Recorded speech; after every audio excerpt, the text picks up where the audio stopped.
It's time for Hope Not Hate's annual Racism Awards. Roll out the red carpet, ladies and gentlemen, and give me a little clap, because I got 11 this year. I would like to thank my friends, my family, and the reprobates over at Hope Not Hate for making their name mud. Cast your mind back to, 2019, back when Melanie Woes gave a very lengthy speech highlighting how Hope Not Hate used bullying and blackmail tactics on behalf of the state to place a cordon sanitaire around completely sensible opinions about demographics, migration, national identity, Islam, to try to ruin the lives of private citizens who just want to participate in democratic politics. And now, 7 years on, Hope Not Hate's name is mud, to the extent to where being placed in their State of Hate report, basically a hit piece dossier for the intelligence services and left-wing parties to compile a list of their enemies, being put in there is basically a badge of honour. It's something to be mocked and laughed at. For example, I have to play this. An excellent short by Bailey Scow here just sums it up better than I ever could. Hope Not Hate have just dropped the UK Racist of the Year awards. They missed a trick not calling it the Oswalds, but we'll carry on anyway. So third place was Rupert Lowe with his new party, Restore Britain. Second was Nigel Farage, last year's winner. In my opinion, it's warranted. The guys dropped the ball, and in this year's Racist DO, with comments about how ethnicity is just a feeling, I'm honestly surprised they didn't drop further. Honourable mentions include the former FIFA YouTuber Zuma Historian, who went from career mode to unemployable mode. David Betts got one for 50,000 fucking videos about Civil War. Based in Bougie and Bald and Barmy got one each. Steve Laws earned one for one of the funniest thumbnails I've ever seen. But taking the number one spot was Tommy Robinson. Now you'd think a hit piece would really go hard on him for all the insane scams and crypto fraud, but it was more of the same. You know, giving Tommy this award is like giving the Avengers an Academy Award. So next year, folks, we've all got to lock in, and I want to see some new faces. Starting now, 2027 is all to play for. Don't know who that guy is. Hilarious, frankly. And I must commiserate with some of his fellow Scots, like Leo Curse and Count Dankula. Sorry, lads, I guess that you lost out on Best Supporting Racist this year, because you guys didn't even get a mention. Again, you need to up your game. Same goes for Lander, who didn't get mentioned at all. Charlie Downs, however, did mog me, because he got one more mention than I did. I don't understand how my tribute act is getting more mentions in the State of Hate report than me, but clearly I'm aging like milk. Anyway, so the fact that we can all make jokes about this just shows you how far Hope Not Hate's reputation has fallen. And it's not like they haven't had the assistance of the state at every single turn. Bear in mind, they retain a decades-long friendship with the Attorney General Lord Hermer. They were given an audience by Morgan McSweeney, the Padawan of Epstein's best friend Peter Mandelson, at number 10 Downing Street. Just after the general election, they enjoy a parliamentary working group of MPs. They have a former Labour baroness who sat on their board, who is, as we'll see shortly, now working in one of the most senior jobs in the civil service. They receive intel, potential funding from the Home Office and from the police. They are an organ of the state that attacks law-abiding citizens for having opinions that actually contribute to the health of the country, but because of statutory equalities duties, because the state is imbued with an ideology that says diversity is our strength, we are considered akin to terrorists for just wanting to be put first in our own country. The problem Hope Not Hate is now, though, is, one, they've cried wolf too many times. They've built up such a constituency of enemies with such a cross-section of opinions, many people that don't even agree with each other, that they realise that Hope Not Hate are not a good, honest, anti-fascist organisation. Instead, they're just using far-right and racist and Nazi and all other sorts of smears and slurs to try to render their political opposition, well, unable to leave the house without being targeted by Antifa, or in some cases, as Douglas Murray has pointed out, jihadists. And they're clearly a party political organising arm of not just the Labour Party, but also the Jewish Labour movement, because they have the double standard of, if you're insufficiently Zionist, well, you're far-right, a racist and anti-Semite. But, of course, you're not allowed to have the same opinions that Israel has about its Jewish population for your own population here in England. You're not allowed to want the same thing for the English as Jews enjoy in Israel, which is just the opinion that I hold. No, that gets you labelled an ethno-nationalist and far-right and racist and all sorts. And so they're standing on philosophically untenable ground. They've pissed off too many people. And they're actually just a joke. One of the things that made everyone laugh this year is how obviously they used AI to write their State of Hate report. This is how lazy they've gotten. Not only, as the previous YouTube short pointed out, are they years behind on the discourse. Like, not being funny, Tommy Robinson isn't exactly the most far-right figure these days. He practices a very inclusive brand of civic nationalism and is an ardent Zionist. So he's hardly the second incarnation of Adolf Hitler, guys. Not only are they behind the ball on the sorts of people that populate the patriot ecosystem in Britain, but they've actually resorted to using like ChatGPT to writing their own report. You can see it in here. The sort of writing style of "it's not this, it's that" is throughout the piece. So you're just getting lazy, guys. I'm sorry, but you know, it's hardly our boys storming the beaches of Normandy now, is it? And also, Robert Colville pointed out that their methodology is just bunk. So they ran a series of polls to say, for example, 54% of Reform UK supporters think non-white British citizens born abroad should be forcibly removed or encouraged to leave, compared to 24% of citizens are white. 1 in 5, 22%, think non-white British citizens whose parents were born in the UK should be forcibly removed or encouraged to leave, compared to just 7% if they are right. Colville points out, if you look at the Survation site and the actual data, the percentage saying forced to leave is just 12%, encouraged to leave is 37%. For non-white British citizens whose parents were born in the UK, forced to leave is 5% and encouraged to leave is 17%. So they're conflating statistics to try to scaremonger about saying pretty much everyone in Britain has the Steve Lawes position, which is just not the case. It is the case that we didn't vote to bring in millions of people into this country to live at our expense, to culturally and demographically terraform our major towns and cities, and that it would be nice if these people were encouraged via the withdrawal of benefits, the withdrawal of translation services, and sufficiently stringent laws against cultural practices we find abhorrent, like face veiling, halal slaughter, etc. It would be nice if they were encouraged to leave, and if they committed a crime, they should of course be deported. But they're just overstating the problem because they realise, yet again, their position is really unpopular. It turns out people don't want to be demographically swamped by a bunch of third world rapists. And that's actually the policy of the present government, of which Hope Not Hate is like an attack dog, an extension. And so they have to conflate the figures and manipulate them, as Colville says, to conflate forcible deportation and rather not have them here to make those polls seem maximally racist. And so it's things like this that just make Hope Not Hate obviously seem like bad faith actors. Dishonest, disreputable, untrustworthy. It's also the fact that one of their employees is a paedophile. This is Liron Velleman, a member of the Jewish Labour group who campaigned as a Labour councillor with Keir Starmer and Sadiq Khan, was also a researcher for Hope Not Hate who represented them in Parliament when crafting the Online Safety Act.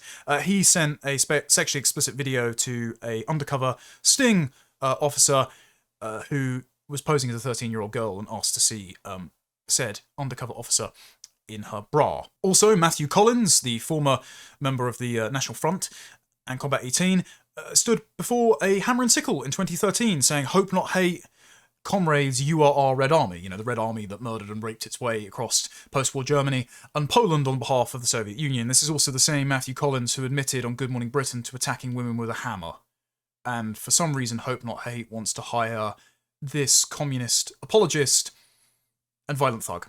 And they think that they should be able to lecture us on what is and isn't extreme when he's flip-flopped from one form of genocidal socialism to the other, whereas most of us, funnily enough, have resisted the temptation to support either Nazism or Soviet communism. We're not keen on mass killings, thank you very much. Or perhaps it's Hope Not Hate boss Nick Lowles, who founded Hope Not Hate after taking it away from Jerry Gable's Searchlight, who lied about acid attacks on Muslim women during the Southport riots and was saying that people should be locked up for spreading misinformation, trying to perpetuate the idea that it was the Farage riots or that Tommy Robinson had inspired violence, when in actual fact he then admitted that he had spread the hoax of hundreds of far-right rallies happening in August, and when it conspicuously showed up on the front page of newspapers that share nothing ideologically in common the following day, he said, well, yeah, it was a lie, but it was worth it because an anti-fascist message was broadcast into all the living rooms of Britain this morning. Right, so you're willing to spread misinformation for your political ends, but in other instances where people make good faith mistakes, or even don't, you're just lying about them spreading misinformation, they should be thrown in prison, they should have the state crack down on them, they should have hope not hate hit pieces written about them. It's the double standards like this that people just know that they can't trust you, you're bad faith actors, and you're obviously party political and poisoning the well to try and ensure that only one very narrow band of politics, which has no democratic consent and hasn't for decades, is practiced in this country. And of course, there's the saga of Harry Schuckman, who procured a deceptive passport to pose as alias Christopher Charles Morton to the subjects of Hope Not Hate's 2024 documentary, in scare quotes, via deed poll, apparently. That's the story they're giving, at the very least. Even if we accept that, it just shows that they're deceptive, bad faith actors that are willing to use every dirty trick in the book to put out smears against members of the public with whom they politically disagree. Anyway, here were my mentions this year. They write about GB News, ironic given I am banned from the outlet now. They mention Charlie Downs and Alice Grant's previous show, Radio Britannia, and then they mention GB News Originals, spearheaded by my friend Stephen Edgington, which has given softball interviews to extreme figures. During 2025, Edgington gave the far-right YouTuber and Hope Not Hate obsessive Connor Tomlinson. Are you not obsessives about all of these people? I mean, I'm sorry that I just keep reporting on the fact that you're using deceptive passports, employing paedophiles and thugs, that you consistently lie about people. I don't think that makes me obsessive. I think that makes me a concerned citizen who doesn't want my tax money spent on an organisation of communist reprobates that are trying to ruin my country, that are funded by the state to ruin people's lives for the temerity of protesting against, for example, the Pakistani rape gangs. Which Hope Not Hate have repeatedly done, by the way. They call everyone from Suella Braverman to Charlene Downs' grieving mother far right for opposing the gangs. So you guys are just disgusting, and any names you call me, again, badge of endorsement. During 2025, Edgington gave Tomlinson, an advocate of remigration who believes that English people are white, and Home Secretary Shabana Mahmood, who was born in Birmingham, is not ethnically, legally or culturally English in any way, a platform on 4 occasions. Thanks for summing up my greatest hits. In the final interview on the 3rd of December, Tomlinson asserted that, quote, our parliament is turned into a battleground for the ethnic grudges of the Indian subcontinent, and followed up with a social media post the same day which said, we should ban those without native British ancestry from being MPs. Now, that's a precautionary measure. It's a shame because it doesn't mean that people from other heritages can't be good politicians. Again, I've met Suella Braverman quite a few times. She's a lovely woman. I think she tried to do the right thing in the Home Office. But for every Suella Braverman, there is a Shabana Mahmood, an Upspana Begum, an Iqbal Muhammad, a Zara Sultana, a Priti Patel, a Rishi Sunak, a Sajid Javid, and on and on and on and on. Our parliament just shouldn't be the battleground for litigating the ethnic and religious grudges of the Indian subcontinent, and our greatest offices of state shouldn't be opportunities for the sons and daughters of the Third World to engage on ethnic and sectarian lobbying to bring more of their countrymen into our country, because there's just no democratic consent for it. And so it's a sensible precautionary measure, though I anticipate the policy that will be proposed by a sufficiently sensible party will be at least the same standard as the American presidency, that you at least have to be born in Britain to British citizens in order to be eligible to vote in our elections and stand as councillors or MPs. Because it's insane that you can just be a foreign national, come over to Britain, become naturalised, and through DEI candidate shortlists, ascend the ladder of any political party to the point where you become a cabinet minister, and then either voted in or just swapped in by your party to become the Prime Minister in the same fashion as Rishi Sunak. They also continue to throw their toys out the pram about Stephen Edgington interviewing Harrison Pitt and Carl Benjamin, thanks to constant whinging by Stella Creasy MP and GB News being utter cockholds in the face of Ofcom. I don't think that any of us are going to be interviewed on that platform anytime soon. Which just goes to show you that the establishment have still not caught up to the fact that Hope Not Hate can just be laughed at and shrugged off. Instead, they're still willing, like Reform UK when they vetted their candidates via Hope Not Hate, they're still willing to act as if Hope Not Hate has any credibility and is acting in good faith. And if you do that, you lose. They also complain about Talk TV, and they say that Talk TV, an online-only channel owned by the Murdoch-controlled News UK, has, like GB News, been happily platforming far-right influencers. Over the course of the year, those invited on the channel to proffer their views include Charlie Downs, Connor Tomlinson, Thomas Moffat, young Bob, who has appeared a number of times on Kevin O'Sullivan's talk show. Thanks, Kev. You gave me my start in radio. We always appreciate you. You're our boomer. And among other things, Moffat is an associate of Tommy Robinson, an outfit Urban Scoop, the independent media company Robinson controls. He is an advocate of remigration, believing ethnicity to be an integral part of British identity, and claimed reform selection of British Muslim Layla Cunningham, who he described as a DEI hire for the sake of the Muslim bloc, demonstrated the demographic replacement theory. All true. In November, The Guardian reported on racist views of Lucy White, another talk contributor who can also be seen on GB News, who had written on her X, "Today, the Deputy Speaker presiding over the budget statement in the UK House of Commons is Nuz Ghani. She was born in Kashmir, Pakistan. There should not be a single person born in Pakistan in the UK House of Commons." True. While GB News ignored The Guardian when contacted, Talk did acknowledge that her post was reprehensible. Why?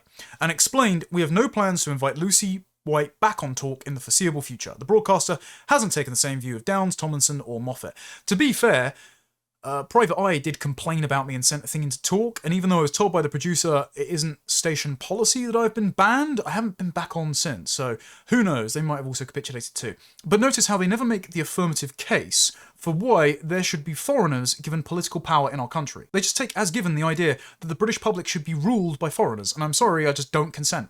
Of course, they cried about the Spectator piece, which the Spectator then retracted and did a apology, actually just clarifying that Hope Not Hate had threatened them with legal action and provided the excuse that Harry Shuckman had procured the passport posing as Christopher Charles Morton via deed poll despite writing as Harry Shuckman, which is dubious to say the least. And they then, of course, complained the allegation was false. It was first spread on X by Connor Tomlinson, a far-right activist who has called for a ban on people without native British ancestry from being MPs. They really don't want to let that one go, do they? They're obsessed with us being ruled by foreigners. Really, really strange. Like, for some reason, Hope Not Hate are insistent that British people cannot be represented in their own politics by other British people. Like, you have to ask, how does it benefit them to have foreigners in our parliament acting on behalf of foreign interests? Anyway, the Spectator approached us for comment. We told them the passport claim was wrong. They published it anyway, because they didn't provide a plausible reason for why it was wrong. Tomlinson later said he was consulted by the magazine for their article. Yeah, I backed up the fact that I had been given the passport to report on in my capacity as an independent commentator. And then I said to them, here were the police reports I filed about Hope Not Hate that were never followed up on and mysteriously went missing when I called the police for an update on the report. Weird, considering Hope Not Hate has previous connections to the Met Police, the Home Office, and the intelligence services. Oh, and Harry Shuckman's family comes from a long line of MI5 agents. And finally, they mention the Lotus Eaters in the New Culture Forum. They mention the New Culture Forum because of my own and Harrison Pitt's former show, Deprogrammed, which I'm very sad has been laid to rest, but hopefully Harrison and I can reconvene on this channel soon. They say the NCF YouTube channel has published a regular discussion show, Deprogrammed, hosted by Harrison Pitt, an NCF fellow who also works for Restore Britain, and Connor Tomlinson, a far-right YouTuber. Both Pitt and Tomlinson advocate for remigration. Guests on Deprogrammed in 2025 include a host of far-right figures and conspiracy theorists, such as Dan Wootton, Lucy White, Charles Cornishdale, raw egg nationalist, Stephen Edgington, and Josh Firm. Josh got a mention, well done lad. As well as former Prime Minister Liz Truss. Pitt's colleague at Restore Britain, Charlie Downs, also appeared as one of the show hosts in Tomlinson's absence. And then Lotus Eaters gets an extended write-up and they call it the Swindon Grievance Factory, which, as many have suggested, needs to be a new merch line in time for Islander 6. It says, Lotus Eaters Media is a multimedia platform established by Carl Benjamin. From an office in Swindon, unfortunately, the outlet produces a daily stream of inflammatory culture war content to a large online audience. With a level of production unusual among the British far right, the Lotus Eaters website hosts an array of text, audio and video content behind a paywall. It also uses mainstream platforms, including YouTube, where it has received almost 400 million views across its main two channels. Since its launch in 2020, Lotus Eaters has become increasingly extreme, pushing nakedly racist and authoritarian positions while attempting to skirt censorship on YouTube. I think that pretty much all of that should just be reprinted under an endorsement section on the Lotus Eaters website. They actually accuse Carl of being radicalized by his own outlet, which is hilarious. As Carl has explained, no, he's been radicalized by the demographic change of Swindon. I mean, Swindon is horrible. It looks like New York from I Am Legend, with crackheads scuttling about and random dead-eyed foreigners milling around in the town centre in the middle of the day who everyone knows they are paying to be there. The shops have been shut, there's no more M&S, there's no more Debenhams, everything is unpleasant and derelict, the people are unfamiliar. It's like an elephant graveyard of civilization. And, as Carl said, it wasn't like that a few years ago. None of our towns were like this before COVID. And it's conspicuous that at the same time the high streets have shut down, there are a bunch of disreputable foreign businesses, barbershops, vape shops, opening up, and just people from the third world who were never invited here, walking up and down our high streets. That's what's radicalizing. It's what people see in their daily lives. And so if you insist on this hyper-reality where there's a fascist lurking under every bed, and you overuse the terms fascist, far-right, racist, Nazi, etc., then your magic spells no longer have any power. We respond as Rupert Lowe does. We don't care. Because getting called all these names is nowhere near as bad as losing possession of our country, and we feel everything slipping through our fingers, because we can see it. We can see it being stolen out from under us. Everything's getting more expensive, it's unrecognisable, it's deeply unpleasant, and it's really quite miserable. And so, sorry, we don't care what names you call us. We're just going to take it as a badge of endorsement, because we would rather be called racist and regain possession of our own country than have your approval while being called cowards by the children that we have left a dilapidated nation to. So let's go through some of the pages of the State of Hate report in detail, because there are actually some interesting findings in here from Hope Not Hate's bespoke polling. In the executive summary, you can really feel that their back is against the wall. They note the rise of Reform UK, and yet again they think Tommy Robinson and Nigel Farage are like extreme right figures, even though Nigel Farage has the same opinion as Nick Lowles and Hope Not Hate on who an English person is. It depends how you feel and what your priorities are. So like, literally anyone could become English. And a Welsh person is just someone who's lived in Wales for 5 to 10 years. So anyone with indefinite leave to remain. Or, you know, Southport killer Axel Rudakabana, who was born in Cardiff. Brilliant. They also note the ethnic nationalism versus civic nationalism debate, something we're going to be going into in a video very soon on this channel, because we should just put this to rest.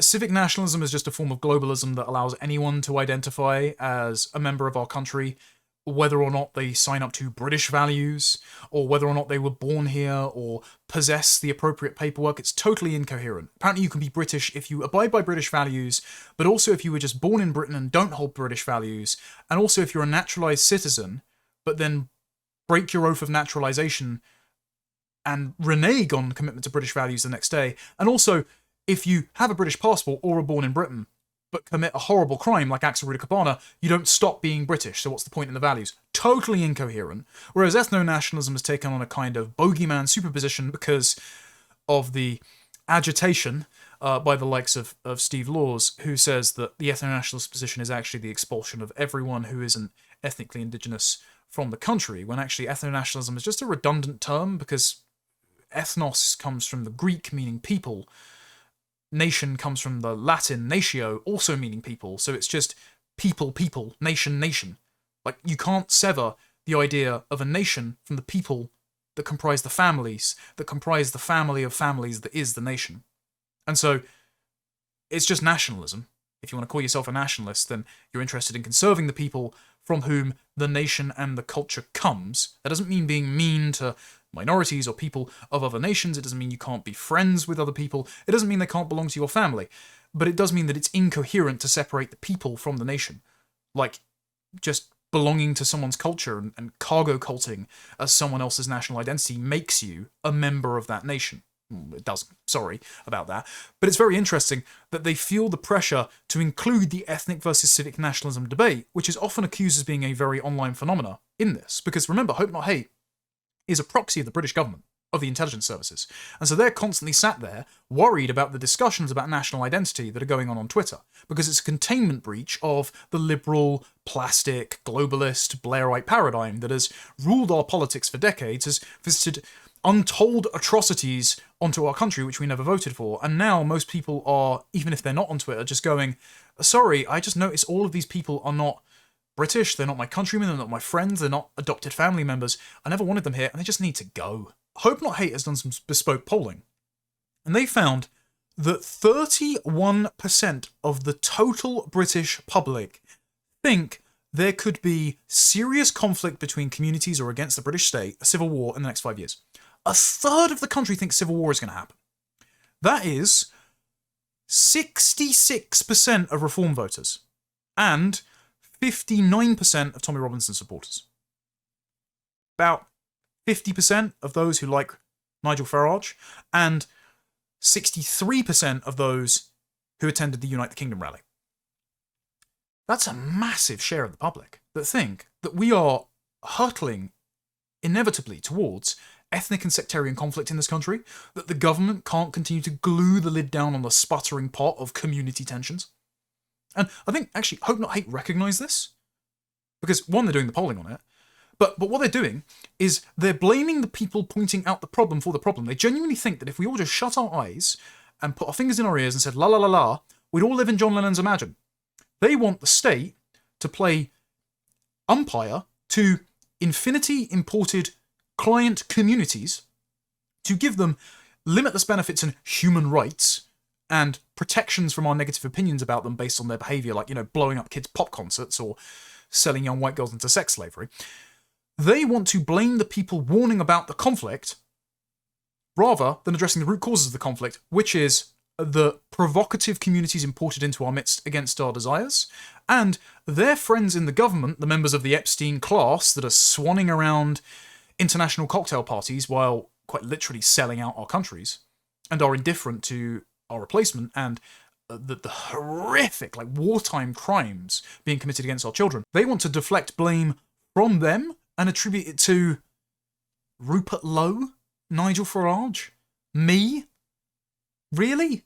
And they're worried because 35% of the public have watched, read, or listened to conversations about the possibility of civil war breaking out in Britain, whether that be the result of violent clashes between the white British and Muslim communities or general uprisings against the state. 35%. Over a third of the public think that there's going to be inter-ethnic conflict, or conflict between the British state, who are the least popular that they have ever been, and the people. Hope Not Hate is worried. And they're willing to blame Elon Musk and Gad Saad for this. Again, this is why that they're totally ridiculous. They are liars. Because the people responsible are Tony Blair, Boris Johnson, David Cameron, Gordon Brown, Theresa May, Rishi Sunak, Priti Patel, Dame Sarah Khan, Nick Lowles. Hope Not Hate are in part responsible for the ecosystem that has placed a chilling effect on talking about the problems in their embryonic stages before they have escalated to widespread risk of civilizational conflict. They're also complaining about the perception versus the reality of demographics in Britain, and this does not have the valence that Hope Not Hate try to attribute it. So, for example, there are 48% of people in the UK who overestimate how many Muslims are in the UK. So what does that say about the priorities of our government, of the media? Because that means that the perception is being crafted that there are many more Muslims in the UK than there actually are, even though we shouldn't believe the official statistics because they were recorded before the Boris wave and it doesn't count illegals. But also that when the king sends out Ramadan messages and uses his Christmas message to highlight Muslim communities, when Keir Starmer says to Muslims hosting a Ramadan iftar in Parliament, you are the faces of modern Britain, when the government does all it can to redistribute security and patronage to Muslim communities and mosques, it says that this is a proxy for the majority of the British public feeling they're not in possession of their own country, that the priorities of the state are to appeasing and promoting the interests of sectarian, particularly Muslim communities. And it means they don't feel prioritised in their own politics. That should be the national crisis, not people like me or Carl Benjamin or Steve Edgington or Rupert Lowe who raise awareness about it. The most embarrassing thing here is the constant attacks on everyone. So the Telegraph, the Spectator, the Daily Express, Reform UK, Rupert Lowe. There's such a cross-section of the establishment, right, who allow limited hangouts in the likes of Unheard and the Spectator, but also the, I would say, authentic nativist, right, like Rupert Lowe or Charlie Downs or the Lotus Eaters, or you can include myself in that, even though I don't necessarily use that label. This is why Hope Not Hate have no credibility, because they lump everyone in together. They have done for years. They included Conservative ministers in the 2024 State of Hate report, like Jacob Rees-Mogg and Priti Patel. Priti Patel, responsible for the Boris wave of millions of third worlders coming into the country, a policy that Hope Not Hate support. They included her in the report alongside the National Front. You're a joke. What's encouraging, though, is how afraid they are of Restore Britain. Restore got a much stronger write-up than Reform UK, and it's evident in the final paragraph. Quote, whether Restore will prove to be a significant electoral threat remains to be seen. In any case, the pressure group turned political party has been determined to shift political and media conversation on immigration even further to the right by advocating positions more extreme than those currently adopted by Reform UK. You heard it from Hope Not Hate. Restore Britain are the anti-establishment alternative. Hope Not Hate are much more comfortable with a Reform government than a Restore government. Vote accordingly. I also got a mention under the section on the Family Education Trust for giving a speech there last year. I'll link it down in the description. I think it's a pretty good one on the Longhouse, the Panopticon and the Global Village. I'd just like to say, Hope Not Hate, I would much rather have the endorsement and work with an organisation that tries to protect children from predation than be endorsed by an organisation like yours that has employed a paedophile. Here's how you know this is the most ridiculous report. Because under a section titled, and I shit you not, Nazis, Fascists and Ethno-Nationalists, they list the good Dr. Nima Parvini, academic agent. A half-Welsh, half-Iranian Shakespeare scholar. No matter how one feels about the good doctor's conduct on Twitter and whether or not you have been blocked by him, as some of my mutuals have, he's not a Nazi. And this is why Hope Not Hate have no credibility. When they're using the label Nazi to apply to Nima Parvini, really? And then, once you've made it past the Homeric epic on Tommy Robinson and his broader network, including Brother Wendell, his black cameraman, and a bunch of what are essentially Substack recommendations on Morgoth or Millennial Woes, you get to a section called A New Generation of Hatred on Northern Ireland, written by Matthew Collins. Yeah, the same Matthew Collins that we saw earlier, praising the Soviet Union's Red Army and admitting to attacking women with a hammer. Hope Not Hate have no credibility. We shouldn't care what they say. We should step over them. And we should reduce a State of Hate report to an event of mockery, derision, and jubilation. We should each be competing for page space as to who can get more mentions in the State of Hate report. If you are not mentioned in the State of Hate report, Dankula, you're slacking. Oh, and by the way, just to prove my Patriot points have gone up, Matt Goodwin got like 4 pages last year, got a proper double page spread because he's basically a class traitor for Hope Not Hate. He used to work with Nick Lowles, of course. This year he only got 5 mentions. I got 11.